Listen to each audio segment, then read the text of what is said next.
alarme. J'avais mis cet autocollant pour dissuader, pour de faux, comme disent les enfants, mais bientôt, ça va être pour de vrai. Allez, bonjour à tous, bienvenue dans ce nouvel épisode.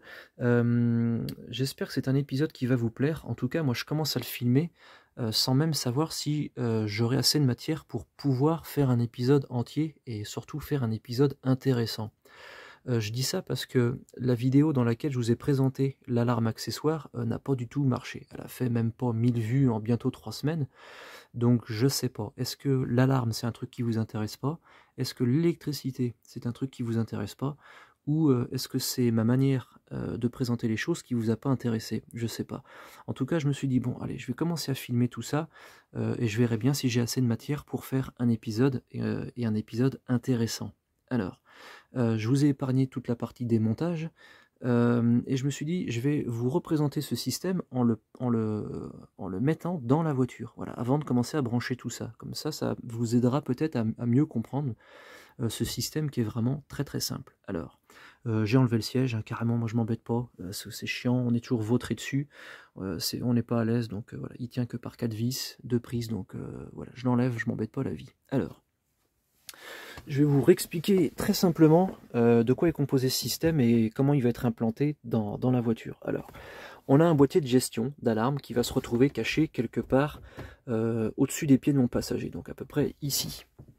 Ensuite, on a deux grosses prises qui vont venir se brancher sur le boîtier UCH. Ce boîtier, comme je l'ai dit, en fait, il gère la centralisation de la voiture, il gère la temporisation de l'éclairage intérieur, et il gère également, par exemple, lorsque vous verrouillez ou vous ouvrez votre voiture, et les clignotants voilà, qui se mettent en route. Et ben, c'est géré par ce boîtier. Ce boîtier, il est caché quelque part en bas de la planche de bord, ici. Il est vissé voilà, sur cette plaque-là, par en dessous. Voilà. Donc, c'est vraiment tout simple. Donc, cette prise-là va venir se brancher sur la prise du faisceau de la planche de bord. Et celle-ci va venir se brancher sur mon boîtier UCH. Et après, la jaune, elle va se reconnecter à la jaune. Voilà. Alors, en démontant, là, je me suis aperçu que de cette prise jaune ressortaient deux fils. Voilà, j'ai fait un test avec un multimètre, là. Donc, je sais que ces fils ressortent sur la borne 1, là, tout en haut à gauche, et la borne 3, là, sur l'étage du haut. Donc je ne sais pas à quoi servent ces deux fils, j'ai déjà posé la question à du monde, là. Je devrais avoir la réponse aujourd'hui ou dans quelques jours, si je l'ai, en tout cas je vous le dirai. Mais dans la notice de cette alarme accessoire, il n'est pas notifié qu'il faut utiliser ces deux fils, donc je ne sais pas à quoi ça sert. Voilà. Ensuite, si on continue, on a notre petit faisceau qui court et qui va jusqu'à cette prise blanche. Cette prise blanche, c'est celle qui va aller alimenter tout ce qui ira dans le compartiment moteur. Voilà, donc la sirène et le contacteur de capot. Ensuite, on a deux fils ici qui vont venir se connecter sur un fil d'une des prises qui sont là, vous savez, cachées derrière là-bas. Je ne sais pas encore laquelle, je n'ai pas étudié ça, mais voilà, ça va aller quelque part derrière là. Et le dernier fil, c'est celui-ci qui va aller jusqu'au haillon derrière pour le contacteur de haillon. Donc vous voyez que c'est vraiment très très simple. Voilà, boîtier de gestion, boîtier UCH, compartiment moteur, la petite prise, enfin un fil d'une petite prise, et ça, le haillon. Voilà, c'est tout. Ah si, hop là, j'ai oublié celui-là. On a nos deux petits fils ici pour faire alimenter la diode, voilà, qui sera sur la façade centrale. Donc vous voyez, il n'y a vraiment rien de compliqué. Voilà. Bon bah écoutez, je vais commencer à brancher tout ça et voir comment je peux ranger proprement ce boîtier de gestion quelque part au-dessus des pieds de mon passager. Voilà. Allez, je commence tout ça et puis bah, je vous reprends juste après. Allez, bah, je me suis improvisé une petite table en carton là que j'ai vissé comme ça, c'est bien, hop, comme ça je suis bien à l'aise. Allez, donc j'ai glissé ce faisceau d'alarme dans la planche de bord, voilà. Donc j'ai mes prises en dessous là, voilà, qui pendent. Vous voyez, il n'y a rien de fixe. Hein, voilà, je viens juste de les passer déjà comme ça. Donc ce que je vais faire, c'est que je vais rebrancher tout ça sur mon boîtier UCH. Je vais remettre l'UCH à sa place et comme ça, voilà, ça déterminera la longueur dont je dispose ici. Et puis côté là-bas, je m'en occupe pas encore. On verra après. Donc je branche déjà tout ça et je vous reprends juste après. Allez, je viens de replacer mon boîtier UCH, il est branché, et le reste du faisceau est branché également. Alors, ça m'a pris pratiquement 1 heure. parce qu'il ne s'agit pas de rentrer tout ça là-dedans, là, vas-y que je te pousse. Il faut quand même que les fils fassent des virages à peu près propres. Il ne faut pas que ce soit comprimé, compacté. Ce loquet rouge de la prise, puisque c'est une prise à verrouillage latéral, il fallait le faire arriver du bon côté. S'il avait été de l'autre sens, ça n'aurait pas été pratique si un jour je voulais enlever cette prise. Donc ça prend du temps de regarder un peu comment on peut implanter tout ça proprement. Et au moins, vous voyez là, mon faisceau, vous voyez, voilà, il bouge un petit peu, il n'est pas coincé, il n'est pas compacté, il n'est pas bourré là-dedans à la vas-y que je te. Donc là ici, j'en ai terminé, voilà. Donc maintenant je vais passer de ce côté-là, donc je vais regarder un petit peu comment je peux implanter voilà, ce boîtier de gestion proprement ici au-dessus des pieds de mon passager. Allez, je vous reprends juste après. Allez, donc je viens de fixer mon boîtier de gestion. Ça va vraiment pas être évident à vous montrer, mais voilà, donc il est ici. Voilà, donc on voit la prise, là, voilà. Donc je l'ai fixé avec une des 3 vis qui servent à maintenir le pulseur d'air, voilà, qui est ici. Donc il est bien, il est solidement attaché, il est à l'horizontale aussi, c'est pas mal du tout. Donc j'ai fait passer mon petit faisceau derrière le tube raidisseur et puis j'ai remis un petit collier isolant ici pour bien le maintenir. Donc ici on est tout bien. Alors je viens de m'apercevoir d'un truc là depuis 5 minutes que je suis par là, c'est que ici j'ai oublié de remettre une sorte de pastille clips au niveau de la moquette. Je sais pas où elle est, il faudrait que je cherche dans mes affaires. Et puis je viens de remarquer une différence qu'il y a avec la 306 griffes, c'est que au cul du pulseur d'air, ici on a une sorte de tétine d'évacuation. Ça doit être pour la flotte, je pense. Et normalement ce petit tuyau, enfin on a un tuyau en caoutchouc normalement qui doit venir se clipser ici, au niveau du châssis, pour que l'eau puisse s'évacuer. Et je vois que sur la S16, je ne l'ai pas. Alors c'est pas qu'il est manquant, hein, c'est parce que ici au niveau du châssis, j'ai même pas cet embout en métal qui ressort. Donc je ne sais pas pourquoi il n'y a pas ça sur la 16 et qu'il y a ça sur la griffe. Voilà, si vous avez la réponse, n'hésitez pas à le mettre en commentaire. Voilà. Donc mon boîtier il est plutôt bien implanté, donc il est à l'horizontale, bien propre. Mon passager se rendra compte de rien. Et puis voilà. Donc je ne vais pas encore remettre le cache ici, puisqu'il faut encore que je branche les 2 petits fils qui servent à la volumétrie. Donc je remettrai mon cache vraiment tout en dernier. Voilà.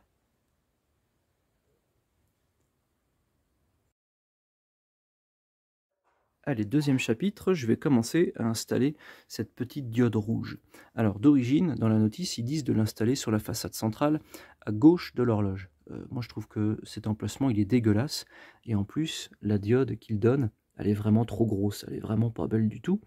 Mais j'ai de la chance parce que la dernière fois, dans la 306 anglaise à Vesoul, il y avait l'alarme. Donc je vais installer cette petite diode qui est 100% d'origine, qui est beaucoup plus petite. Et tant qu'à faire, je vais l'installer au même emplacement que d'origine. Donc c'est-à-dire ici. Donc je connais le diamètre du trou, c'est du 5 mm. Donc je vais en refaire un ici, bien propre. Et puis voilà. Alors la seule différence, parce que je rencontre un petit souci de ce côté-là, c'est que sur cette alarme accessoire, ici la prise c'est une prise femelle et d'origine c'était une prise mâle. Donc c'est pas grave, je vais couper et mettre cette prise-là ici. Allez, je vous reprends juste après. Allez, j'ai coupé, dénudé mes fils, préparé mes gaines thermo, et puis donc en attendant que le fer à souder chauffe, moi je vais faire mon petit trou ici sur ma façade centrale. Allez, je vous reprends juste après. Allez, ça y est, j'ai percé le petit trou. Alors j'ai pas pris les cotes exact. J'ai fait au pif, mais bon, allez, je suis pas trop mal. Voilà. D'ailleurs, je m'aperçois qu'elle est légèrement griffée, là, cette façade centrale. Bon, c'est pas très grave, c'est du archi détail. Allez, donc, mon fer à souder, il est chaud, donc je vais pouvoir attaquer à faire mes soudures. Je vous reprends juste après. Allez, c'est prêt. Donc, j'ai changé ma prise et j'ai remis une surgaine par-dessus les deux, là, comme c'était d'origine pour pas que ça bouge. Voilà, parce que caché là-dedans, là, il y a une petite résistance. Vous voyez, on la devine juste au bout de mon doigt, donc il faut la protéger. Voilà. Allez, donc je vais installer ça sur ma façade centrale. Allez, une petite diode, comme si c'était une alarme montée d'usine. C'est un peu con là que le pictogramme soit abîmé, il a dû se prendre un coup de tournevis, j'avais jamais fait attention. J'en ai pas d'autre sous la main, donc je peux vraiment pas la changer. Bon, ça c'est du archi détail, mais c'est le genre de petit truc qui m'agace. Voilà, et puis donc à l'arrière, ça se présente comme ça. Voilà. Tac. Bon, là, je vais pouvoir remonter ça, et puis tout le reste, façade centrale, radio, horloge, bouton, et puis machin, quoi. Allez, je vous reprends juste après.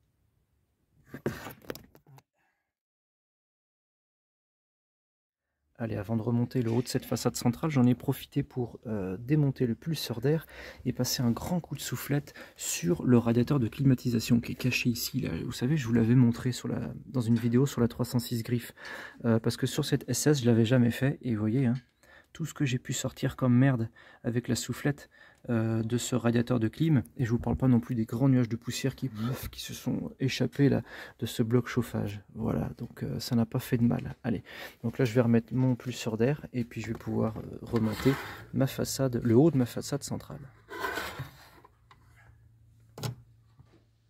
Allez, la façade centrale est remise, c'est super, j'ai ma petite diode là. Alors j'ai pas remis encore l'autoradio parce que je vais avoir besoin de place derrière pour après. Par contre, ce que je peux faire là, c'est un peu de ménage parce qu'il y en a de partout. C'est vraiment crado là. Faut que je fasse une petite pause et puis que je range ce que je peux ranger. Voilà. Allez, je vous reprends juste après.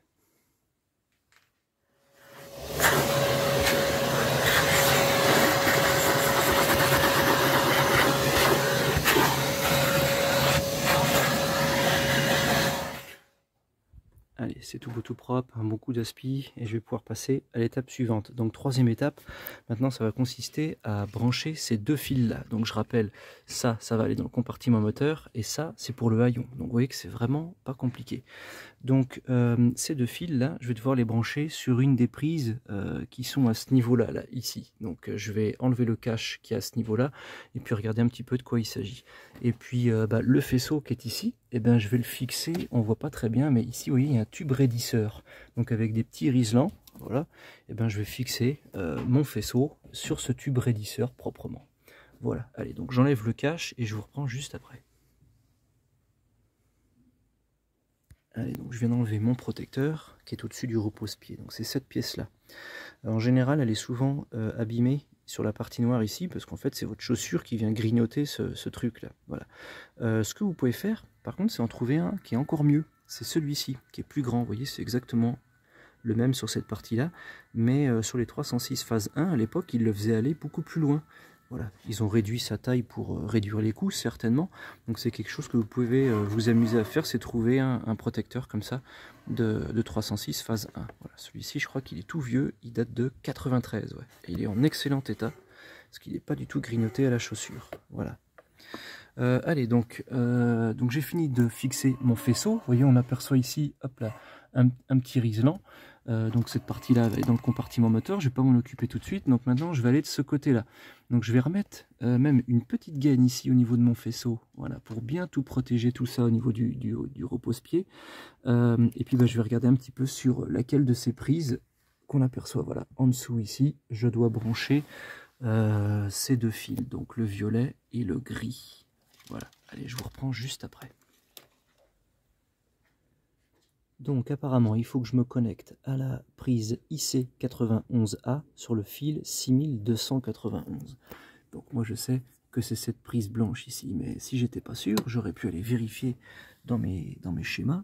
Et on voit ici la prise IC91A, c'est une prise blanche de 13 voies qui se situe ici. Donc je sais que je suis sur la bonne prise. Par contre, ils disent de se connecter visiblement sur un fil blanc là, ou jaune, je dirais plutôt blanc, et forcément sur ma prise ici, le seul fil où j'arrive pas à lire le numéro, et ben c'est cette prise là, voilà. Donc je pense que c'est ce fil ici là, mais il faut que j'en sois certain. Donc je vais essayer de chercher un petit peu, un peu en détail là dans mes schémas. En fait, il faut que je connaisse l'emplacement sur la prise, hein. Vous savez, ça marche par étage, donc on a étage A, étage B, ou 1A, 1B, enfin je sais plus, bref. Donc il faut que je trouve l'emplacement de mon fil pour être archi sûr, parce que je vais devoir en fait le couper, ce fil. Voilà, allez, je cherche et je vous reprends juste après. Bon, l'après-midi file, et j'ai toujours pas la réponse concernant donc ce fil-là. Là. Je pense que c'est celui-là, mais je voudrais en être certain avant de le couper. Donc j'ai ajusté la longueur de mes fils ici. Donc à ce niveau-là, j'ai plus qu'un branchement à faire. Voilà. Mais j'ai pas la réponse, donc je vais attendre un petit peu et faire autre chose en attendant. Donc je vais m'occuper de la partie haillon. Voilà, donc ce fil-là, je vais aller le tirer. Je vais l'emmener jusqu'à l'arrière et puis je vais voir un petit peu ce qui se passe au niveau du haillon. Allez, je commence tout ça, puis je vous reprends juste après. Allez, je vais patienter un peu pendant que le fer chauffe. Ce fil-là, on pourrait croire qu'ils ont donné une longueur un peu trop importante. Donc c'est ce fil qui va aller jusqu'au haillon. Donc je vais le connecter à celui-ci. Il va courir tout du long ici. Il va remonter. Il va passer très certainement dans ce petit accordéon pour aller redescendre dans le haillon et atterrir ici, au niveau de ce petit obturateur. Voilà, c'est ici qu'il est le contacteur pour l'alarme. Donc en fait, la longueur, eh ben, ça va peut-être être juste ce qu'il faut. J'espère simplement que je ne vais pas devoir enlever les plastiques qui sont à ce niveau-là, là. Mais je crois que je ne vais pas avoir le choix en fait. Hein, parce que vous voyez, là, l'accordéon, il est là. Donc je vais devoir faire passer mon fil par là, là-dedans et tout. Donc à mon avis, je vais devoir enlever le plastique qui est ici, là. Ça me fait chier, ça prend du temps. Allez, ça c'est une belle soudure, voilà. Donc faut jamais, jamais, jamais torsader ces fils. Faut les laisser bien droits, faut les faire s'embrasser comme ça. Voilà, et après vous mettez votre étain. Voilà, tout le monde fait cette erreur stupide de torsader ses fils avant, mais ça peut pas marcher quoi. Voilà. Alors que quand vous les laissez bien droits comme ça, vous les faites s'imbriquer l'un dans l'autre.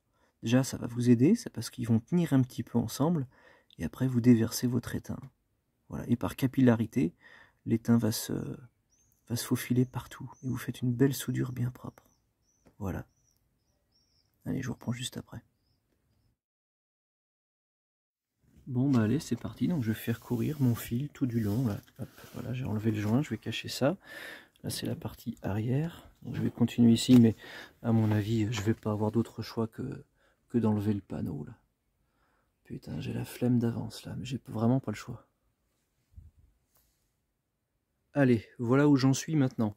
Alors, pour permettre à mon petit fil de passer proprement par le bon chemin, j'ai dû démonter un certain nombre de choses. Donc, la ceinture avant gauche, le plastique de pied milieu, la poignée montoir, le joint de custode. J'ai dû sortir en partie donc ce plastique-là. On aperçoit derrière l'insonorisant, vous voyez, que j'ai mis également dans la 306 griffes. Donc, j'ai vérifié juste avant, il n'y a pas d'humidité coincée dedans, donc tout va bien. Voilà, donc comment gagner en insonorisation pour pas trop cher dans une 306, bah voilà, en faisant ça, je vous avais montré. Voilà, j'ai dû également sortir cette pièce-là, ici, là, et puis déclipser mon plafonnier, donc enlever la lumière, et puis les deux clips, il y en a un là, et un là, voilà. Enlever toutes ces pièces va me permettre une chose, c'est de faire ça. Voilà, de descendre mon plafonnier d'environ 20 cm. Si j'enlève pas toutes ces pièces, je peux pas descendre mon plafonnier. Voilà. Ça va me permettre d'avoir accès, je vais mettre un petit peu de lumière, hop là. Ça va me permettre d'avoir l'accès voilà, à l'autre côté de l'accordéon, vous voyez. Et mon petit fil va passer par ici. Voilà, donc j'avais pas le choix que de démonter tout ça pour faire passer ce petit fil dans l'accordéon. Et tant que je suis par là, regardez un petit peu. Hop là, on aperçoit, vous voyez, le tuyau avec le trait bleu là-bas. Ça, c'est un des 4 tuyaux d'évacuation. C'est pour le toit ouvrant, voilà. C'est l'évacuation de l'eau. C'est une gouttière. Ça descend par là et ça finit par tomber quelque part à l'avant du passage de roue. Là. Voilà. Qu'est-ce que je peux vous montrer d'autre également? Bah, l'insonorisant, on l'a vu, hein, vous voyez un peu. Moi, je l'ai fait comme ça. Là, j'en avais mis un peu plus que dans la griffe d'ailleurs. Voilà. Donc, ça marche vraiment bien et ça coûte pas cher, quoi. Et puis dernière chose qui est pas très belle, mais je vais vous la montrer quand même, c'est ça. Vous voyez, il y a des affreux loulous qui ont percé dans le passage de roue. Alors ça devait être pour mettre un support de chargeur CD, mais moi quand je vois ça, ça me hérisse les poils, quoi, putain. Percer dans un passage de roue, faites marteau, quoi. Je sais pas, on trouve une autre solution, mais faut pas faire ça, quoi. Alors, bon, je m'en suis toujours pas occupé. Pour bien faire, il faudrait que je ressoude hein, pour boucher les trous. Mais bon, de l'autre côté, il y a le passage de roue en plastique. L'eau ne passe pas par là, donc il n'y a pas d'urgence. C'est juste que c'est pas beau. Et même en théorie, il y a la moquette par-dessus aussi, quoi. Mais voilà, il faudrait quand même que je m'occupe de reboucher ces trous. Voilà. Allez, donc bah, moi, je vais continuer à faire cheminer mon fil. Voilà, je vais le faire passer dans l'accordéon, le faire descendre par là, et le faire atterrir au niveau du petit obturateur, là. Voilà. Allez, vous connaissez la formule. Je vous reprends juste après.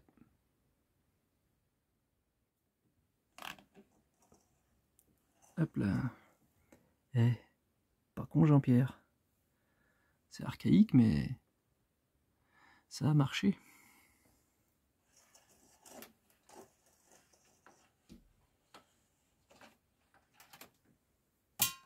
Allez, je vous reprends juste après.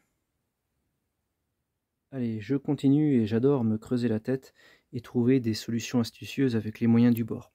Ce rouleau de ficelle, il m'a sauvé la vie des dizaines de fois et là, il va y contribuer encore une fois. Alors, au bout de cette ficelle, j'ai accroché une petite vis Torx, voilà, que j'ai fait tenir avec un riselant. Cette ficelle, je vais la faire entrer par là, hop, je vais la pousser. Et puis bon, avec la gravité, je vais faire bouger aussi le haillon un peu. Elle va descendre, descendre, descendre. Et je vais aller la récupérer avec un aimant flexible, ici. Voilà, quelque part par là. La rencontre aura lieu dans le virage, quelque part. Au bout de ma ficelle, eh ben, je vais accrocher mon fil, je vais tirer, et puis je vais le faire remonter tout le chemin en sens inverse pour le faire atterrir quelque part par là. Et après, bah, le reste, je m'en arrangerai. Allez, j'espère que ma petite technique va marcher. Je vous reprends juste après. Allez, pour donner encore plus de gravité, j'ai dû enlever les vérins de haillons. Comme ça, voilà, j'ai pu vraiment soulever mon coffre très très haut, secouer un peu. Et là, ma petite vis, elle est tombée dans le coin. Là. Voilà, je sais pas si je vais réussir. Si, hop là. Voilà, on l'entend là. Voilà, elle est dans le coin là-bas. Donc, je vais raccrocher mes vérins de haillons et puis je vais essayer de l'attraper après avec l'aimant flexible. Je vous reprends juste après.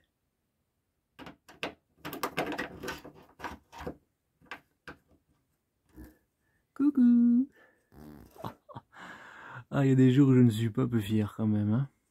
Voilà, ça m'amuse. Les choses les plus archaïques sont parfois les plus simples. Allez, zou. Et ben maintenant je vais accrocher donc mon fil au bout de la ficelle là, et puis après tirer par là. Et puis normalement, ça devrait marcher. Allez, je vous reprends juste après.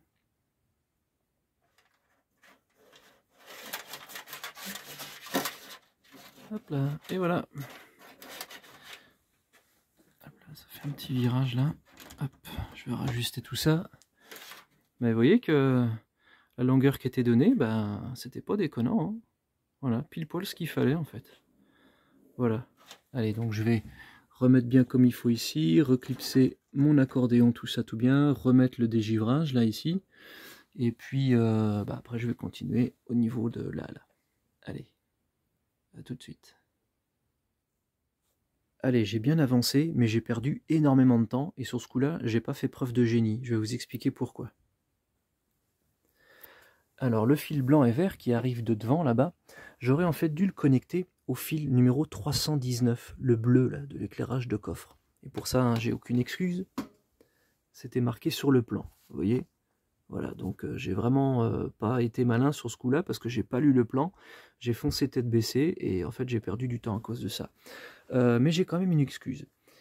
Ce fil blanc et vert là, ils avaient donné une longueur qui était vraiment énorme, parce que cette longueur d'origine m'a permis de pouvoir monter par là, passer par l'accordéon, longer tout le haillon, longer ici pour pouvoir atterrir quelque part par là. Donc voilà. Et puis j'avais déjà regardé avant de commencer, j'avais vu ce fil 319 qui est ici.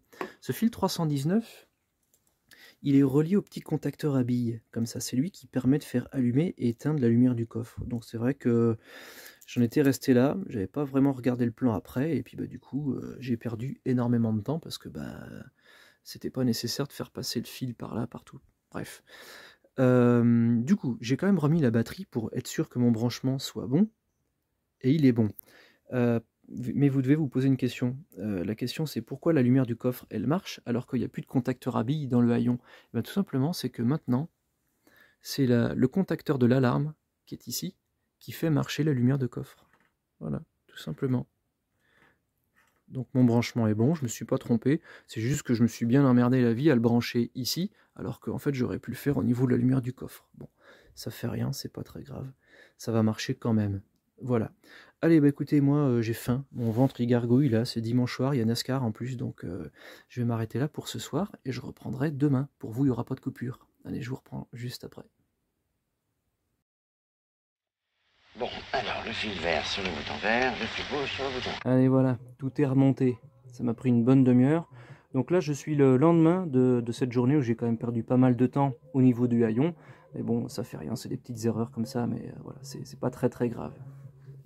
Ça fait partie des aléas. Allez, aujourd'hui je me suis acheté une belle baladeuse, elle est toute neuve. Il faut que j'apprenne à la régler pour pouvoir bien filmer et pas trop vous éblouir.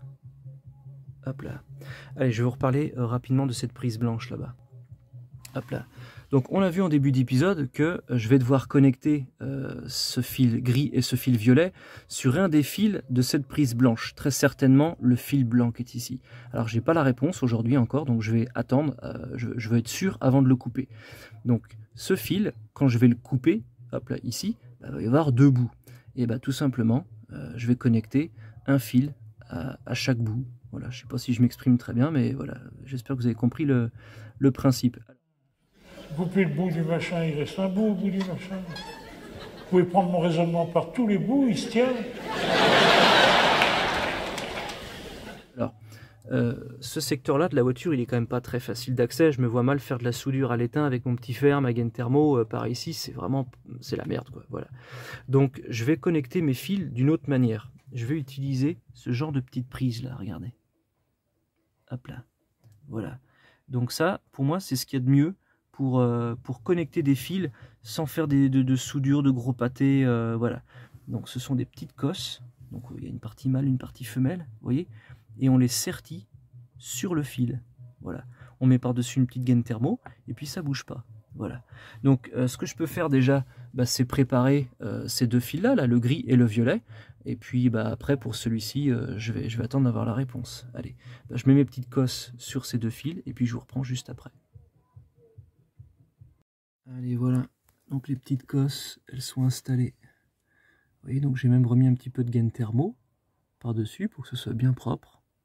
Voilà. Et puis après, je ferai pareil avec les petites cosses femelles qui iront très certainement sur ce fil-là. Voilà.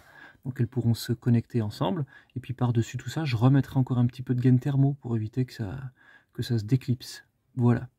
Allez, donc maintenant je vais passer sur la partie avant, donc la partie qui ira dans le compartiment moteur. Donc ça, cette prise-là, elle va rester ici, côté habitacle. Je vais m'occuper donc de ce faisceau-là. Donc celui-ci, je vais l'emmener dans le compartiment moteur. Je vais enlever la prise blanche et je vais faire passer ce groupe de fils à travers la cloison qui est ici. Et je reconnecterai après cette prise blanche pour pouvoir la connecter à l'autre qui est là-bas. Voilà, allez, je vous reprends juste après. Allez, la voiture est dans l'autre sens puisque j'ai plutôt bien avancé. Donc au niveau du haillon, c'est terminé, même si j'ai perdu beaucoup de temps. Dans l'habitacle, il me reste encore à installer les capteurs volumétriques sur les montants et puis à connecter, vous l'avez vu juste avant, le dernier petit fil qui est vers le repose-pied là-bas. Donc maintenant, je vais pouvoir m'attaquer à la partie avant pour la sirène et le contacteur de serrure de capot. Donc c'est un faisceau qui est vraiment pas compliqué, hein. Donc on retrouve le petit contacteur de serrure qui est ici, la prise pour la sirène et ce groupe de fils qui là pour le coup ils ont mis une sacrée longueur, donc il va falloir que j'adapte la longueur parce que je vais vraiment pas avoir besoin de tout ça. Donc ce groupe de fils que je vais faire passer par ce petit passage là qui est planqué à côté du master vac. Voilà, il est ici ce passage qui permet de faire passer des fils du compartiment moteur à l'habitacle. Donc je vais glisser ce groupe de fils dans ce petit trou, ça va atterrir de l'autre côté dans l'habitacle et après je vais relier ça ensemble. Voilà. Donc c'est vraiment pas compliqué.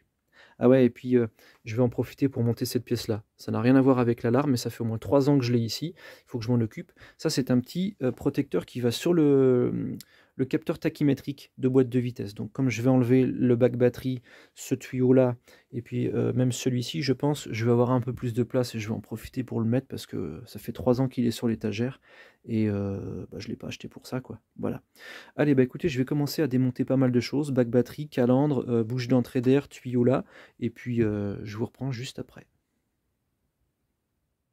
Allez, je vais m'arrêter un peu filmer, donc j'ai enlevé mon bac batterie et là j'étais en train d'enlever ce tuyau là qui relie donc le collecteur d'admission au boîtier de filtre à air. Et vous voyez un peu, ça coule un peu partout, il faut faire attention. Alors ce tuyau là il paierait cher pour l'avoir parce qu'il y a beaucoup de gens qui l'ont enlevé sur 306 S16. Et d'ailleurs il a une particularité ce tuyau, et c'est pas à son avantage, c'est qu'ici ça se casse souvent. Voilà. Et le tuyau là il est souvent manquant. Moi je l'ai refabriqué avec un bout de durite de liquide de refroidissement, mais bon c'est pas grave, ça fait le boulot. Et en fait, ce que je peux vous raconter de cet endroit-là, c'est qu'il y a souvent des vapeurs d'huile. Et quand votre voiture, elle serre pas, quand elle est longtemps à l'arrêt, comme ça, il y a des vapeurs d'huile qui finissent par s'accumuler dans ce tuyau. Et ça vient souvent, voilà, tout dégueulasser. Bon là, ça a coulé parce que j'ai penché le tuyau. Mais il faut vraiment pas vous étonner si ce secteur de votre S16, il est souvent plein d'huile. Voilà, c'est normal. Faut pas trop s'étonner de ça. Voilà. Donc je vais en profiter pour nettoyer ce qui a coulé. Et puis faire un petit coup de propre. Voilà. Souvent en dessous, là, sous le boîtier papillon, c'est souvent, vous voyez, qu'on retrouve un petit peu d'huile comme ça. Parce que c'est jamais 100% étanche ici quand vous fermez votre tuyau, même avec un collier. Donc voilà, c'est un petit secteur qui est bon de nettoyer de temps en temps. Donc là, je vais en profiter. Allez, j'ai continué en enlevant d'autres pièces, donc la calandre. Et j'ai pas pu m'empêcher de commencer à nettoyer un petit peu ce moteur, puisque ça doit faire environ 1 an que je ne l'ai pas briqué de fond en comble. Voilà. Et la technique pour garder un compartiment moteur bien propre, c'est de le nettoyer un petit peu régulièrement. Voilà. Alors ça me fait un peu de peine parce que je me rappelle dans l'état dans lequel il était il y a 3 ans. C'était sorti de Covid, c'était rutilant, on pouvait manger dessus quasiment. Et puis là, il a reperdu un petit peu de sa brillance, de sa superbe, même si ce compartiment moteur, il est vraiment en super condition, il est vraiment très très propre. En termes de crasse, il revient de loin. Voilà. Allez, donc c'était pas le sujet. Je vais revenir à mes moutons. Donc, je vais devoir faire passer ce câble d'alarme. Voilà, tout au fond, là-bas, on l'aperçoit par ce petit passage là. Donc, je vais d'abord enlever ce fil ici, là, du liquide de frein, pour avoir un peu plus de place là. Et puis, je vais voir un peu comment je peux faire. Voilà. Allez, je vous reprends juste après. Allez, je suis content parce que j'ai réussi à déboîter les petites gaines que j'avais mis là. Voilà, donc là maintenant j'ai un petit peu plus d'espace pour laisser passer quelques fils. Alors c'est vrai que dans l'idéal, j'aurais bien aimé faire passer tous ces fils dans une seule gaine. Mais bon, comme je l'ai dit avant, j'avais pas prévu qu'un jour j'installerais l'alarme. Donc là, je vais pouvoir commencer à glisser mon groupe de fils. Allez, je vous reprends juste après. Allez, donc j'ai attaché mon groupe de fils à un riselant. Voilà. Et la petite partie pointue là, je vais la faire aller voilà, dans le petit passage là-bas. Je vais la récupérer de l'autre côté dans l'habitacle. Je vais tirer et puis mon fil va aller dans l'habitacle. Allez, je vous reprends juste après. Bon, il a bien marché mon système du riselant. Vous voyez? Hop là, avec le scotch attaché au bout. Donc maintenant, mon petit bout de faisceau, voilà, il a traversé. Donc maintenant ici, je vais pas m'en occuper tout de suite. Ce que je vais faire, c'est installer d'abord la sirène, le contacteur de serrure, tout ça, pour pouvoir ajuster la longueur de mon câble, de mon faisceau. Parce qu'on avait vu qu'il y a... Hop là, je suis emmêlé. Voilà. Il y a une longueur beaucoup trop importante de fil. Donc je vais installer mon petit contacteur de serrure, ma sirène quelque part par ici, et à ce moment-là seulement, je pourrai finir de tirer la longueur de câble en excédent, couper et installer ma prise de l'autre côté. Voilà. Allez, je vous reprends un petit peu plus tard. Allez, je viens d'installer le petit contacteur sur la serrure de capot, on l'aperçoit ici, donc il est simplement clipsé comme ça. Donc c'est tout simple fonctionnement. Quand vous tirez sur le petit loquet à l'intérieur de l'habitacle, ça actionne cette pièce-là, au bout de mon pouce. Normalement ici, il y a le câble de connecter dessus, ce petit câble ici. Là. Voilà. Donc quand vous tirez le loquet dans l'habitacle, ça déverrouille votre serrure de capot, regardez. Hop là, voilà.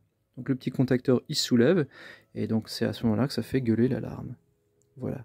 Allez, donc je vais refixer ma serrure, je vais faire passer mon faisceau quelque part par là, et puis je vais le faire rejoindre avec le reste du faisceau. Allez, je vous reprends juste après. Allez, j'aurais bien aimé faire sortir mon contacteur de par là, de ce petit passage-là, par là où passe le câble, parce qu'en fait, il y a une sorte de petit passage secret là, dans cette traverse. Hop, et notre câble, il vient ressortir quelque part par en dessous, là. Mais la longueur qu'il donne, elle n'est pas suffisante, donc j'ai pas le choix. Je vais devoir, voilà, j'ai mis un petit clips ici, là, hop, avec un riselant. Et puis donc je vais attacher mon faisceau ici, là, tac, comme ça. Et je vais brancher le reste, ça va passer derrière le phare et je vais faire continuer après. Voilà. Allez, voilà, j'en ai fini avec le contacteur de serrure. Hop. Donc j'ai fait courir mon faisceau ici, j'ai remis un petit clip là, j'ai branché voilà, le reste de mon faisceau. J'ai même remis un petit riselant ici pour pas que ça bouge. Et donc maintenant, bah, je vais aller de ce côté-là et puis voir un petit peu comment je peux faire. Je vais également remonter 2-3 pièces. Donc là, j'avais démonté le contacteur inertie ici pour pouvoir avoir vraiment de la place là. Mais bon, comme tout est passé, maintenant je vais commencer à remettre un petit peu d'ordre par là. Allez, je vous reprends juste après. Allez, donc je viens de remonter ma calandre. Maintenant mon faisceau, il arrive par ici là. Mais en y regardant d'un peu plus près, je vois vraiment pas comment installer cette sirène vraiment par là, quoi. Parce qu'on a la boîte à air, donc la boîte à filtre à air en métal qui est en dessous. Même ici là, devant, ça passe une sorte de conduit en plastique que je vous ai pas montré, mais qui sert à ventiler le bac batterie. Donc en fait, je peux vraiment pas installer ma sirène par là, quoi. Donc là c'est pareil, j'ai pas la place. Donc bah, ce que je vais faire, c'est mettre un coup de cric, enlever ma roue, enlever le passage de roue, et je vais regarder ce qu'il est possible de faire par ici, là où il y a le boîtier bitron, le klaxon, un peu tout ça. Donc j'enlève la roue et je vous reprends juste après. Allez, je viens d'enlever ma roue, et en y regardant d'un peu plus près, eh ben il y a plein de place dans ce secteur ici. Donc je vais faire atterrir ma sirène ici. Donc mon petit faisceau est déjà là, voilà. Et puis en y réfléchissant encore un petit peu, je me suis rappelé des pièces que j'avais prises sur cette XTDT anglaise, et j'avais pris la sirène d'origine avec son support. Donc bah, plutôt que d'utiliser celui-ci là qui est livré avec, bah, je vais carrément prendre une pièce d'origine que je vais devoir modifier un tout petit peu, mais 3 fois rien. Je vais juste devoir faire 2 trous dessus. Et cette pièce, elle se fixe ici. Hop là, voilà. Tac. Voilà, donc je vais mettre ma sirène ici. Voilà. Allez, je vais faire ma petite modif de pièces et je vous reprends juste après.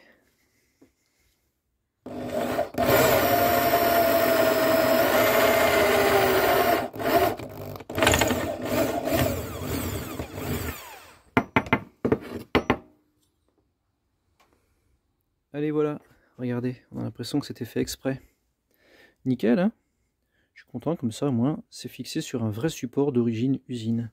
Pas comme ce petit truc accessoire qui est quand même monté plus fin, quoi. Voilà. Alors, je vais changer la visserie parce que celle-là, elle n'est pas très fraîche. Ça aurait pu faire, mais voilà. Donc, j'en ai pas de la bonne longueur, mais bon, ça fait rien. Voilà. Alors, en général, niveau visserie, je suis plutôt pas mal. Tout ça, c'est du truc 306. Principalement, ça me sauve toujours un peu la vie, là, ces tiroirs. Mais j'en avais pas de cette longueur-là, donc c'est pas très grave. Voilà. Allez, bah, je vais aller installer tout ça. Hop.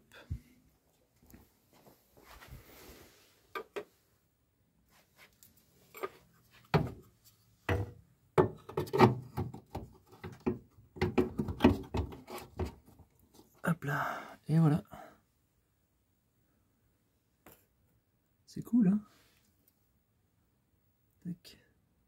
Voilà. Allez, je serre tout ça. Je mets les 2 petites vis, là. Je vais brancher hop, mon faisceau sur ça. Et bah, je vais refermer, voilà, remettre mon passage de roue, remettre ma roue, et puis continuer après le remontage par ici. Allez, je vous reprends un petit peu plus tard. Allez, j'ai remonté la roue, donc maintenant bah, je vais m'attaquer à remettre toutes les pièces ici, donc bac batterie, les tuyaux, les machins. Voilà. Donc bah, j'ai ajusté la longueur de mon faisceau là, voilà, hop. Donc ça va courir proprement comme ça. Ça passe dans le petit passage là-bas. Et puis voilà, c'est tout propre. Allez, je remonte tout ça et je vous reprends un peu plus tard. Bon bah voilà, c'est tout remonté, impeccable. Alors j'ai pas encore remis la borne positive sur la batterie puisqu'il me reste encore quelques branchements à faire dans l'habitacle. Et là vous allez pouvoir bien vous marrer une deuxième fois parce que j'ai fait le gogol. Vous savez mon petit fil qui était ici là, que je savais pas, bah regardez, c'était marqué là, 1B. Voilà, donc allez-y, vous pouvez vous marrer. Alors bon, c'est pas grave, parce que en attendant, je suis pas resté les bras croisés à rien faire, j'ai avancé sur la partie avant, et même haillon. Donc bah, voilà, en fait j'avais la réponse sur ce plan, j'avais même pas calculé, donc le 1B, c'est bien ce fil blanc. Donc je vais le couper, et mettre mes petites cosses qui sont ici, là. Voilà, allez, je fais ça, et je vous reprends juste après. Hop, et voilà. Donc là j'ai mis mes petites prises femelles. tac, sur mon fil 6000, je sais plus combien là. Et donc là maintenant je vais les connecter. Donc le violet sur côté prise, on va dire ça comme ça. Hop, je vais essayer de le connecter à une main. Allez, je fais pas de montage, je fais pas de coupure. J'en ai marre. Hop là. Et puis bah, l'autre, il va aller avec son voisin. Ici. Allez, hop, branche-toi. Tac. Voilà, connecté. Et maintenant, je vais remettre un petit peu de gaine thermo par-dessus. Regardez, hop, pile poil. Regardez si c'est pas beau ça. Tac. Voilà. Pareil ici. Hop. Je vais m'arrêter à peu près vers le milieu. Voilà. Et là, je vais remettre un petit coup de chalumeau, un petit coup de briquet, et puis ça va bien tout rester attaché. Voilà. Bon, moi, j'avais encore la réponse sous le nez. Hein. Vous voyez, 1B, c'était marqué. Bon, j'avais pas vu. J'ai voulu faire comme avec Ikea, monter mon meuble sans regarder le plan. Mais il faut reconnaître que le plan, ça aide. D'accord, chef, mais ça aide. Bon, allez, maintenant il ne me reste plus qu'à m'occuper de ce grand fil là, qui va au compartiment moteur. Et donc là, pour le coup, vous avez vu la longueur qu'ils ont donnée, elle est vraiment trop importante. 8, 9, 10, 11, 12, 13, 14, 15, 16, 17, 18, 19... Donc il va falloir que je connecte ce groupe de fils à cette prise blanche là ici. Allez, je m'occupe maintenant des capteurs volumétriques. Alors d'origine, ils disent de le coincer ici comme ça, sur le plastique de montant. Et pour ça, ils donnent avec une petite languette. Mais c'est pas beau du tout parce que, alors déjà ça coince pas très bien je pense. Et 2, il faut faire passer le fil par-dessus. C'est pas joli du tout quoi. Donc j'ai trouvé un autre système. Je vais vous montrer comment j'ai fait. Voilà, donc j'ai fait 2 trous, un plus gros pour laisser passer la prise et un petit pour fixer le support de capteur. Voilà, allez, j'attache tout ça maintenant. Alors le seul truc, c'est qu'effectivement on voit le trou qui dépasse un petit peu pour laisser passer le fil, mais bon, ça c'est pas très grave. Mais au moins l'avantage c'est qu'ils sont fixés correctement et qu'ils sont orientables. Voilà, pour un bon réglage. Voilà. Allez, bah maintenant je vais passer tout ça dans la voiture. Salut les abonnés. Allez, je suis dans la S16 en train d'essayer l'alarme et plus particulièrement la volumétrie. Donc il faut que j'attende que cette petite LED arrête de clignoter rapidement. Ça prend environ 50 secondes. Donc là je suis immobile en mode voleur et voilà. La petite LED vient de s'arrêter de clignoter rapidement. Donc là la volumétrie est active. Donc ça veut dire que si je bouge à l'intérieur de la voiture, eh ben ça va faire gueuler l'alarme. Allez, je vais essayer. Voilà, super, ça marche, je suis super content. Hop là. Donc on fait arrêter de gueuler l'alarme avec cette petite télécommande qui est donnée avec. Donc super, tout fonctionne très bien. Il n'y avait pas spécialement besoin de réglage particulier sur les petits capteurs qui sont ici. Voilà. Allez les abonnés, et si on essayait la fonction panique de cette alarme?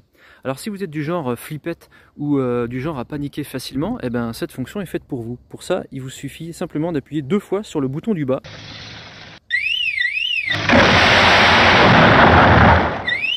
Et ça se met à gueuler. Et ça gueule super fort. Hein. Et pour l'arrêter, on rappuie une fois sur le bouton du bas. Voilà, totalement inutile cette fonction panique puisqu'il faut être proche de son véhicule. Donc ils ont dû se dire, tiens, pour le client qui sera sur la terrasse d'un café en train de siroter son café, s'il voit un malfrat s'approcher de sa 306, il pourra toujours activer la fonction panique. Vous ferez casser, moi, nom de Dieu! Il m'a fait peur, chef. Voilà, allez, c'est super cool, tous mes branchements fonctionnent, ça marche impeccable, donc je suis vraiment très content. Allez, me voilà rentré, donc j'ai pu effectuer en extérieur quelques tests, vous les avez vus juste avant, donc essai de la volumétrie et essai également de la fonction panique. Voilà. fonction utile ou pas, je vous laisserai en décider. Et puis il y a une dernière fonction par contre que je ne pourrai pas tester, puisque ça concerne les ouvrants, donc c'est la périmétrie. Parce que pour ça, il faut que la voiture soit fermée, verrouillée, donc vous comprenez bien que je ne vais pas pouvoir forcer mon haillon ou une portière juste pour vous faire plaisir et faire sonner l'alarme. Du coup, c'est très bien que la fonction panique existe, puisque comme ça, vous avez pu entendre la sirène s'exprimer depuis l'extérieur de la voiture. Voilà. Et ben on arrive à la fin de cet épisode, donc c'est l'heure des remerciements. Moi je vais vous remercier vous d'abord, aux 2 survivants qui sont restés jusqu'à la fin de cet épisode, puisque je pense qu'on va dépasser les 40 minutes, donc merci à vous qui êtes restés jusqu'à la fin. C'est vraiment un gros pari cet épisode, je suis vraiment pas sûr à l'heure où je filme que ça va vous plaire, donc voilà. Merci également à Jérôme qui m'a très gentiment offert cette alarme accessoire. Merci encore, je suis très très content puisque maintenant les 2306 ont l'alarme et puis c'est varié puisque la griffe a l'alarme d'usine et la S16 une alarme accessoire. J'ai commencé cette vidéo en démarrant sur le vitrage et je vais terminer sur le vitrage en faisant un dernier remerciement. Ce sont des remerciements pour le site Repro Vignettes Auto. Vous savez, je vous en avais déjà parlé, c'est là que je commande les vignettes, c'est là également qu'on peut commander les bandes ici, que je dois changer d'ailleurs. Voilà, c'est une nouveauté sur leur site, c'est cet autocollant Tex Alarm. Voilà, ils viennent de le sortir, il n'existait pas avant, et quand ils ont appris que j'allais monter l'alarme sur la voiture, eh ben, ils m'ont très gentiment offert 2 autocollants Tex Alarm. Il y en a un également sur la vitre là-bas. Voilà, je viens de les coller à l'instant, ça c'est la cerise sur le gâteau, je voulais les coller que si j'étais sûr que l'alarme fonctionne, donc c'est plutôt cool. Voilà, bon écoutez, je vous dis merci à tous, merci pour vos gentils commentaires, merci pour vos abonnements, et puis moi je vous dis à très bientôt pour le prochain épisode. Allez, ciao. Alors se rappeler, le fil rouge sur le bouton blanc, le fil vert sur le bouton bleu.